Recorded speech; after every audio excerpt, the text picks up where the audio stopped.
Boa noite, pessoal. Bem-vindos ao Instituto Federal de Educação, Ciência e Tecnologia do Rio Grande do Norte, campus Natal Central. Meu nome é Ricardo Machado, estou aqui conduzindo a disciplina de Prevenção e Combate a Sinistros. E hoje a gente vai estar estudando aqui os sprinklers e também o cálculo de tubulações, né? A gente está dando sequência aqui ao estudo do sistema hidráulico preventivo, né? A gente já estudou os hidrantes e tal, e agora vamos ver os chuveiros de emergência para incêndio, né? E ver o cálculo desse sistema mesmo, dessas tubulações aí, o diâmetro da tubulação, também a potência das bombas, né? Então, vamos lá. Tudo bem com vocês? Estão me ouvindo bem aí? Sim, professor, estamos ouvindo bem. Levando então aqui enquanto o pessoal vai chegando. Deixa eu botar o slide aqui. Sprinkler.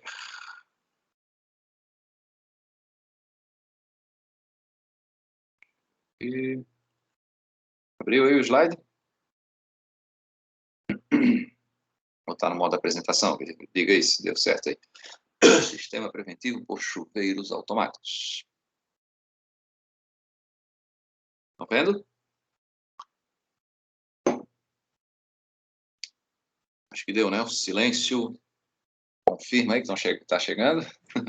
Sim, professor, está aparecendo. Então, gente, olha só. O sistema, né, a gente chama aqui de sprinkler, porque o Brasil, né, começou a usar esse sistema copiando aí o padrão norte-americano, tá? E lá eles chamam de sprinkler, que a tradução seria aspersor ou pulverizador. Tá? E recentemente, agora com a IT, né, Instrução Técnica aqui que foi publicada no ano de 2018, se resolveu a norma do bombeiro aqui do Rio Grande do Norte, né, chamar de Sistema Preventivo por Chuveiros Automáticos. E, claro, esse nome vem da norma da ABNT, tá? Mas vocês vão ver que na própria norma ainda existem uns resquícios dessa palavra sprinkler, e a gente, por hábito, acaba usando muito isso, tá? Na verdade, é um bico que vai poder pulverizar aqui uma chuva, né, em cima do foco de incêndio. A gente tem dois padrões aí, que é o sistema americano, que é o sistema de tubo seco, tá? Os americanos usam sempre a tubulação sem água, por conta das baixas temperaturas aí do inverno deles, né, que pode congelar a água no tubo, né, e aí não vai funcionar o sistema. Então, eles mantêm toda a tubulação seca, e na hora do incêndio, o detector de fumaça liga a motobomba, né, e aí você consegue lançar água para aquele ramal, para aquela região lá que aquele detector acionou, né. Aqui no Brasil, como a gente não tem esse problema, a gente usa o sistema de tubo molhado mesmo. Claro que a água é molhada, né, mas com o tubo sempre cheio de água. E aí o acionamento não é dado por um detector de fumaça, nem um detector de calor, mas sim uma ampola que existe no bico mesmo do chuveirinho ali, e essa ampola tem uma propriedade térmica que ela dilata com a temperatura e abre, né? Funciona aí como um lacre de uma válvula, né?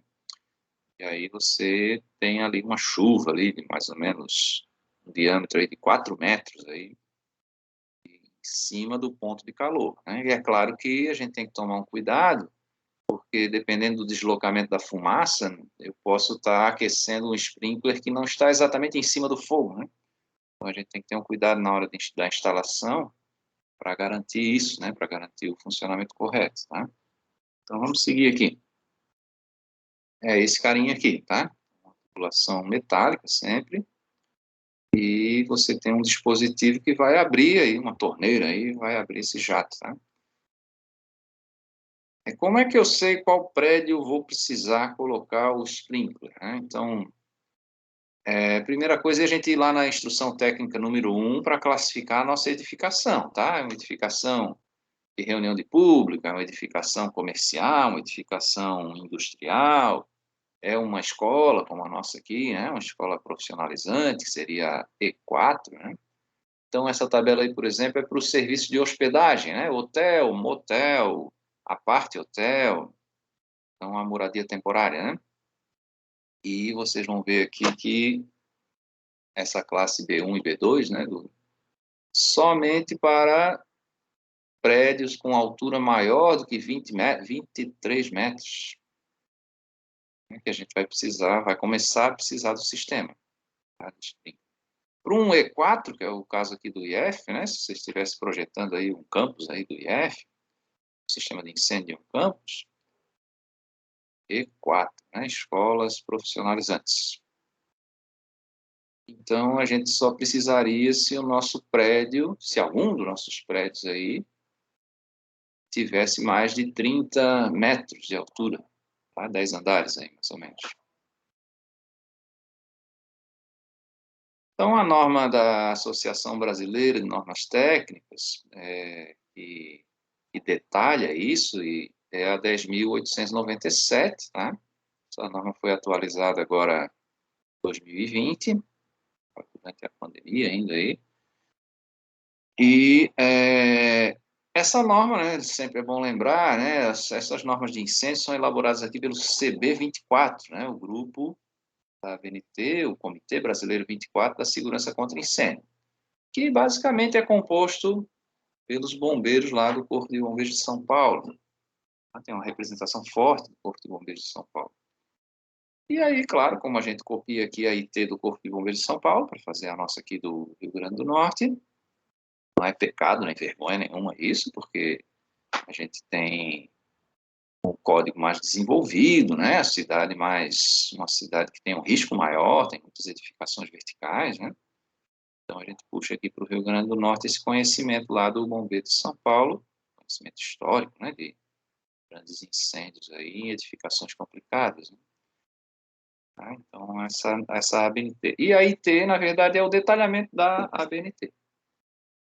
A IT 23, que vai tratar aqui dos chuveiros automáticos. Veja que aqui na ABNT se chama Sistema de Proteção contra Incêndio por Chuveiros Automáticos. Então, vocês já devem ter visto aí em alguns locais em que vocês frequentam, né? Por exemplo, aí uma garagem de um grande supermercado, uma garagem no shopping center, o interior de um shopping center, alguns edifícios até escolares também. Aqui na Universidade Federal temos vários prédios com sprinkler nos corredores, né? E lembrar que essa norma se alterou, né? Antes se exigia em toda escola ter o sprinkler nos corredores, né? Então essa norma de 2018 ela já deu uma aliviada aí, pede para prédios de 30 metros de altura, né? Então você já deve ter visto aí no interior do shopping os bicos, né? As tubulações nem sempre a gente vê, em garagens normalmente a gente vê, mas no interior das edificações normalmente elas são protegidas por um forro, né? Um forro decorativo. Então, o sistema pode ser o sistema dilúvio, onde a gente aciona todos os bicos de sprinkler ao mesmo tempo. Quem assistiu aí já o filme Missão Impossível, né? Deixa eu fechar aqui o WhatsApp. Quem viu o filme Missão Impossível deve ter visto aquela cena lá do Tom Cruise no prédio da CIA, acho que da CIA, não, uma agência lá de espionagem, né? E para fugir daquela situação, o que é que ele fez? Ele pegou um isqueiro lá e tocou fogo no detector de fumaça, né? E aí choveu no prédio todo, disparou o alarme de incêndio e tal. E aí ele bateu num bombeiro lá, roubou a roupa do bombeiro e fugiu vestido de bombeiro, né? Então esse é o sistema norte-americano, né? Aqui no Brasil a gente usa o tubo seco, que é o sistema onde, aliás, o tubo seco também pode ser usado como dilúvio, né? Mas a gente não usa aqui no Brasil esse não. Tá? Mas eu posso fazer esse sistema tubo seco também por setores, para não precisar disparar o prédio todo. Eu faço com uma maneira de mandar a bomba, mandar água somente para aquela região onde o detector de fumaça acusou, né? E no Brasil, sim, agora a gente usa o tubo molhado. Nossa tubulação está sempre cheia d'água e você vai disparar somente o hidrante, o sprinkler, né, o chuveiro de emergência, daquela região onde o fogo está se originando. Tá? O sistema é projetado para acionar simultaneamente 4 sprinklers. Tá? Mas se eu quiser acionar todos, se o incêndio for generalizado, eu posso também? Posso, ele vai acionando, só que aí a bomba e a reserva de incêndio que eu tenho não é suficiente para poder dar pressão e vazão em tudo, né? Mas eu tenho a possibilidade de ainda conectar um caminhão do Corpo de Bombeiros no meu sistema, e aí eu tenho uma fonte de energia externa, né, que é o caminhão, a bomba do caminhão, e também uma reserva de água externa transportada por caminhões, que eu posso estar revezando, por exemplo, e pressurizando o meu sistema. Aí é uma maneira de se ter o combate sem eu precisar botar uma pessoa naquele local, tá? Então, o sistema americano é esse aqui, ó. Você tem, deixa eu acionar o fogo, ó, o fogo vai ser detectado ali pelo detector de fumaça, e aí aciona-se a bomba, ó, e aí chove, né? Sistema americano. O sistema brasileiro é esse aqui. 2, 3. Aqui. O foguinho aciona somente aquele sprinkler que está em cima do fogo, tá? E aí, claro, se ele não conseguir apagar, o fogo vai conseguir aquecer outro sprinkler, vizinho ali, normalmente, né? Que vai também ser acionado, tá? O sistema de tubo seco de cima e tubo molhado de baixo. Essa figura a gente já viu na aula passada, né? Aqui à esquerda são as prumadas para hidrante e à direita as linhas para sprinkler no teto, né? Uma prumada só e as linhas para sprinkler. Tá? A gente tem duas maneiras aí de montar esse sprinkler para cobrir uma área, tá? Já vou mostrar aqui. Então, essa figura a gente também viu na aula passada, reserva técnica de incêndio ali elevada, né? E a gente tem uma bomba para sprinkler e outra para hidrante, as duas captando da mesma reserva. A gente dimensiona essa reserva aí, né? E vou pressurizar os dois sistemas. E os dois sistemas de sprinkler e de hidrante, o de sprinkler é esse aqui, mas uma cor mais clara, o de hidrante esse vermelhinho aqui, os dois terminam aqui numa tomada de recalque. Normalmente a tomada de recalque aqui dos hidrantes, ela é subterrânea, né? Aquela plaquinha, aquela tampa de ferro lá, escrita incêndio, né? E a de sprinkler pode ser também subterrânea, mas ela pode ser na parede também. A do hidrante de recalque também pode ser na parede, mas normalmente a gente tem que colocar as duas num ponto onde eu tenho acesso de uma viatura do bombeiro, né?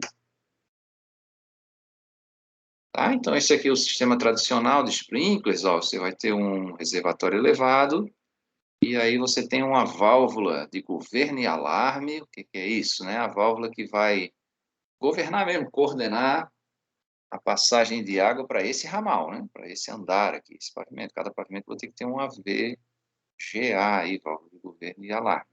Ela serve também para impedir que a água retorne.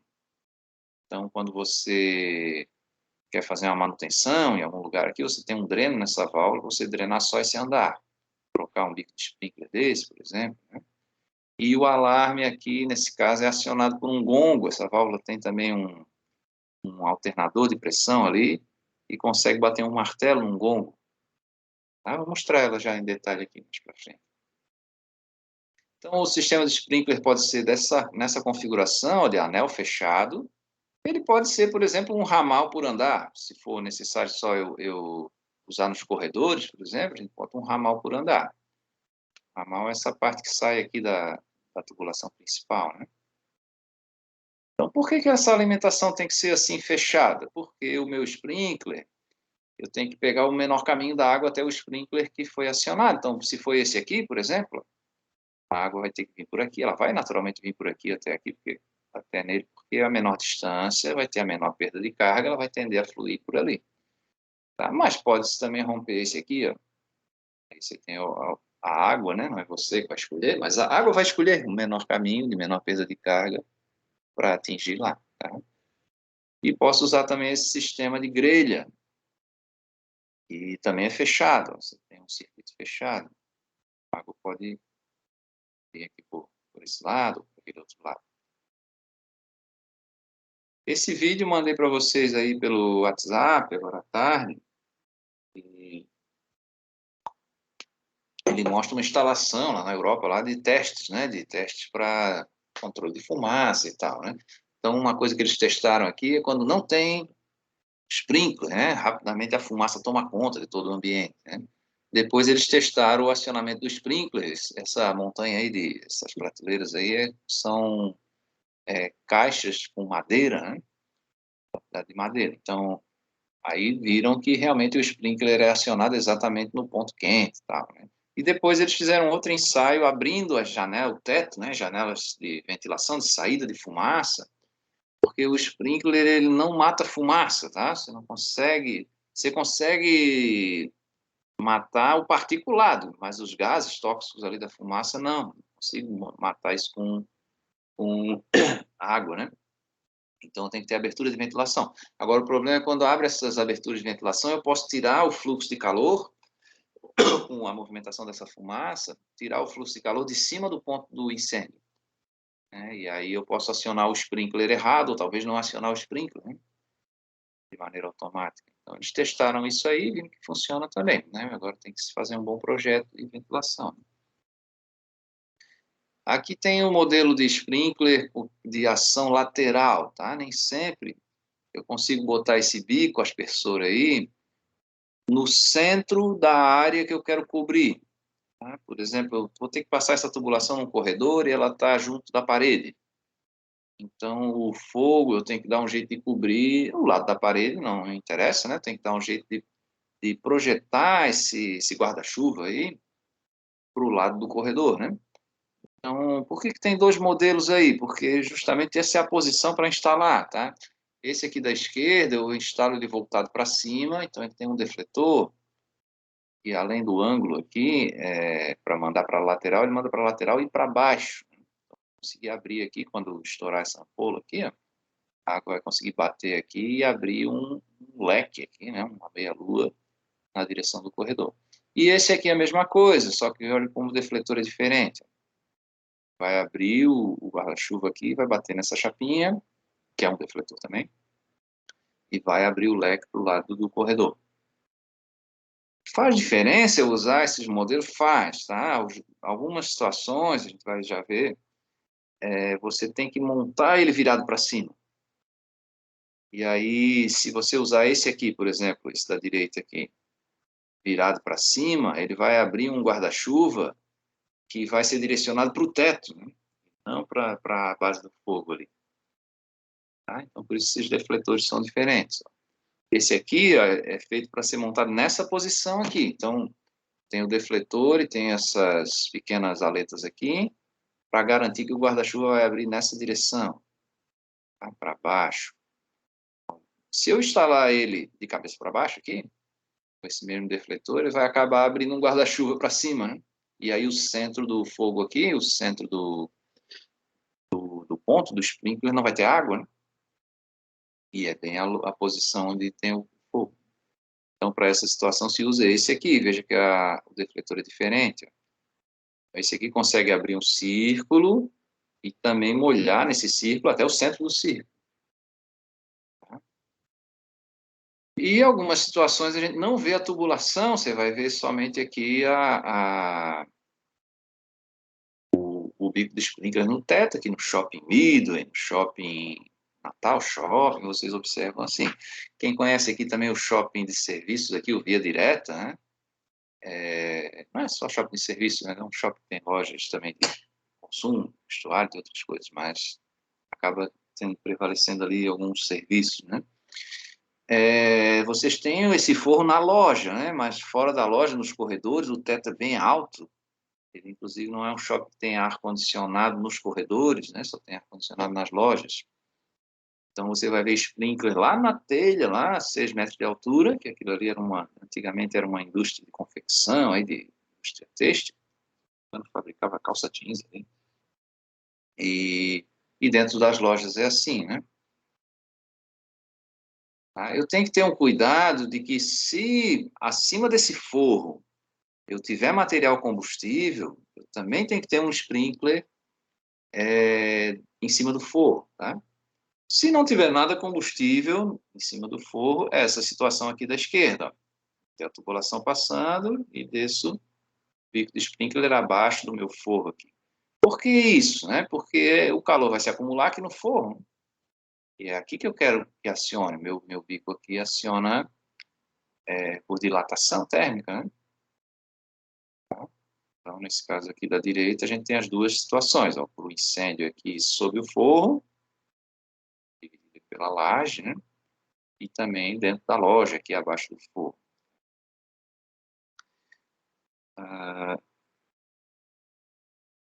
Quando eu tenho vigas sustentando a laje, sustentando o teto, eu tenho que ter um cuidado aqui com o acúmulo de calor, né? Até 56 centímetros eu posso deixar o meu sprinkler distante do teto, tá?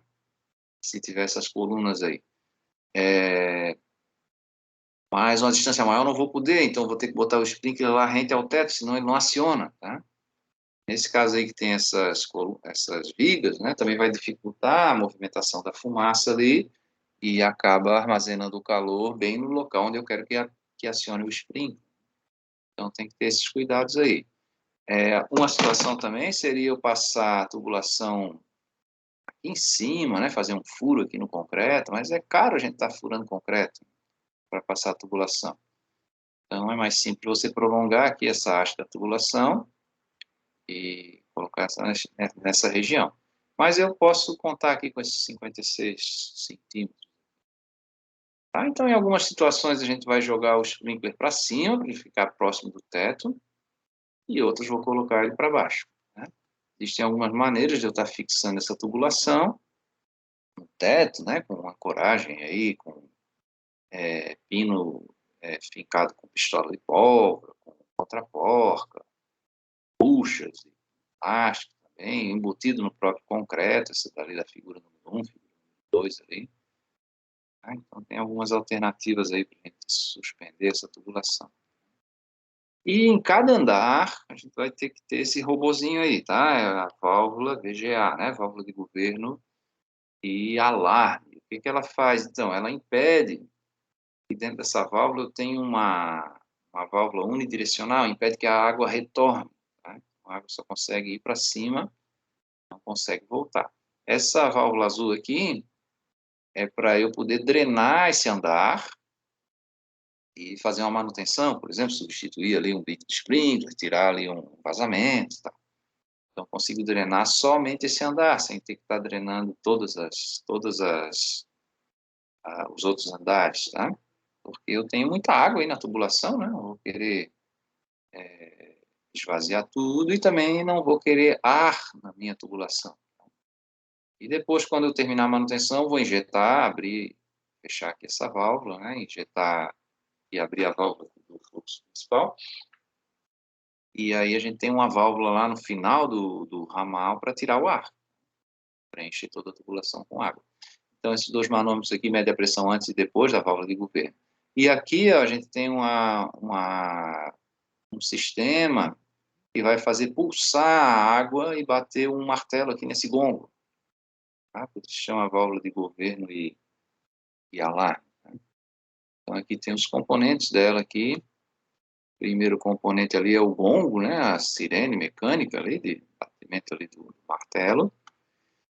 Número 2, o manômetro primário, que é o manômetro que mede a pressão antes da válvula de governo.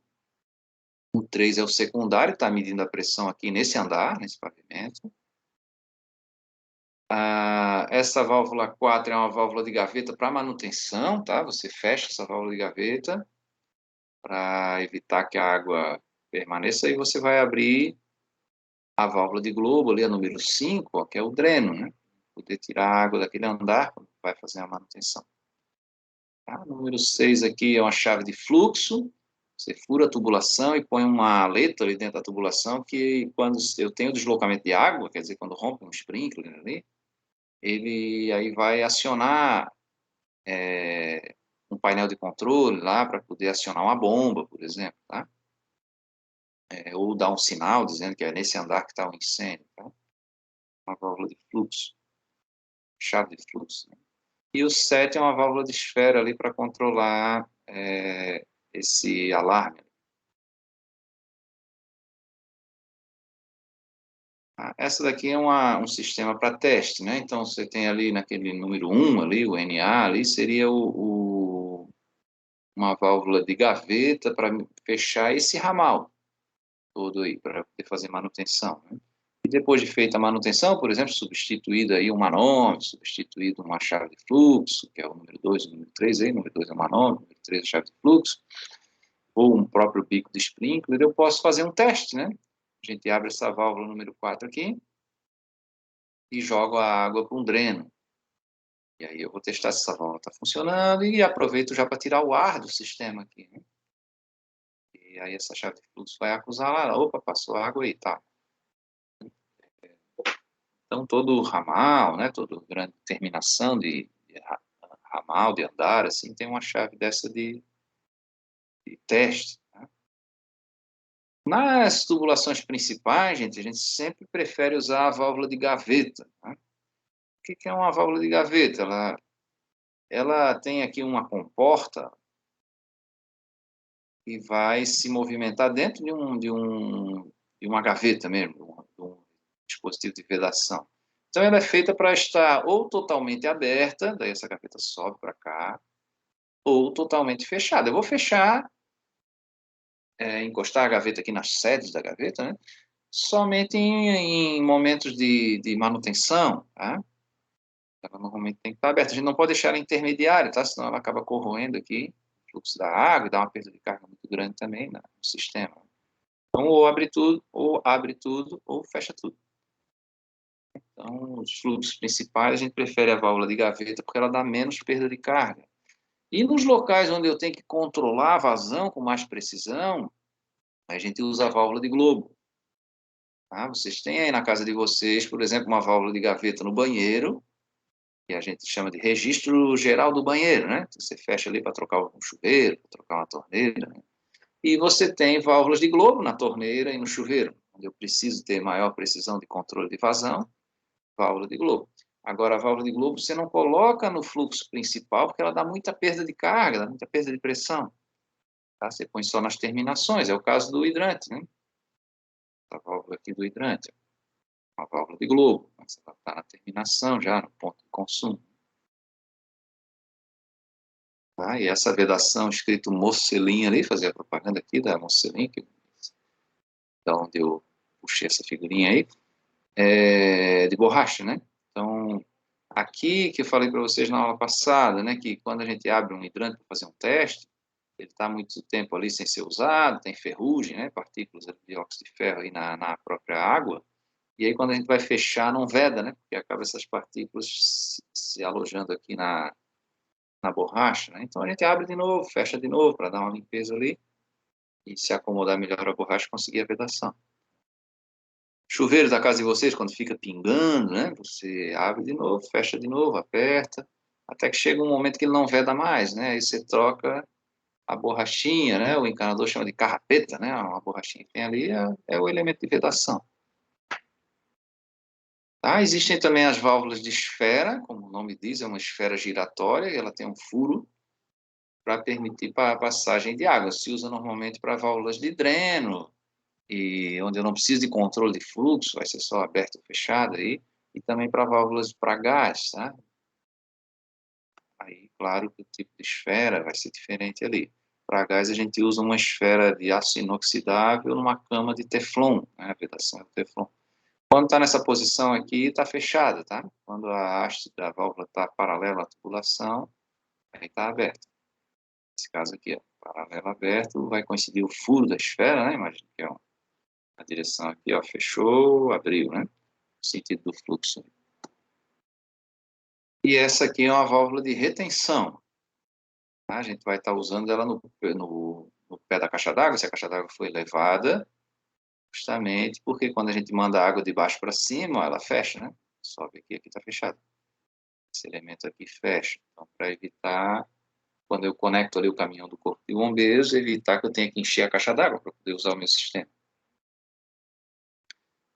Tá? Eu estou projetando um sisteminha aqui para a gente aqui no IF, tá? A gente quero fazer um pátio de manobra de bombas, onde a gente tem essas tubulações para funcionar de verdade mesmo, sabe? E com alguns tanques, uns reservatórios ali de 1.000 litros, de 2.000 litros, para a gente poder manobrar mangueira, manobrar sprinkler, usar aquela coisa do hidrante público, né? montar um hidrante público ali para encher um caminhão de bombeiro, só que o nosso caminhão de bombeiro vai ser cenográfico, né? Vai ser uma caixa de alvenaria lá com a caixa d'água dentro e uma bomba, onde a gente possa movimentar isso. E aí pressurizar o sistema com esse caminhão do bombeiro para ver o fechamento dessa válvula aí, né? Tá? No hidrante de recalque, que é por onde o bombeiro vai pressurizar o meu sistema, então vou ter essa sinalização aí. Na verdade, isso aí é a tomada de recalque do sprinkler, né? SPK aí do sprinkler, resquício da nomenclatura antiga. Chuveiro de emergência, né? Então, um quadradinho aí de borda de 60 centímetros. É diferente daquele que a gente pinta no chão, né? Esse é para pintar na parede, tá? O do chão é 1 metro de lado, né? Com a borda de 15 centímetros também, como está esse aí. Isso para sinalizar a tomada do recalque do sprinkler, que pode ser assim na parede, né? A diferença aqui para o hidrante de recalque é que ele não tem... Ele pode ter também, mas nesse caso aqui não tem a válvula de gaveta aqui, que está abrindo e fechando, né? Mas ele tem uma válvula de retenção horizontal, tá? Então, quando a água vem de lá para cá, essa válvula fecha. Quando vem daqui da direita para a esquerda, essa válvula abre. Essa daqui, né? Tá? É um pouco diferente daquela vertical, né? Que ela é justamente feita para funcionar nessa posição. Então, ela tem tipo uma comporta que articula assim, no sentido do fluxo. Quando volta, ela trava, né? Tá? Tem uma posição para a gente montar para dar certo. E também me permite instalar esse sistema subterrâneo, por exemplo, do hidrante de recalque, tá? Fazer uma caixinha, instalar subterrâneo. Essa aqui é uma saída de dreno para teste, tá? No final da tubulação, posso ter uma válvula de teste, e jogo aí a água para o sistema de esgoto, né?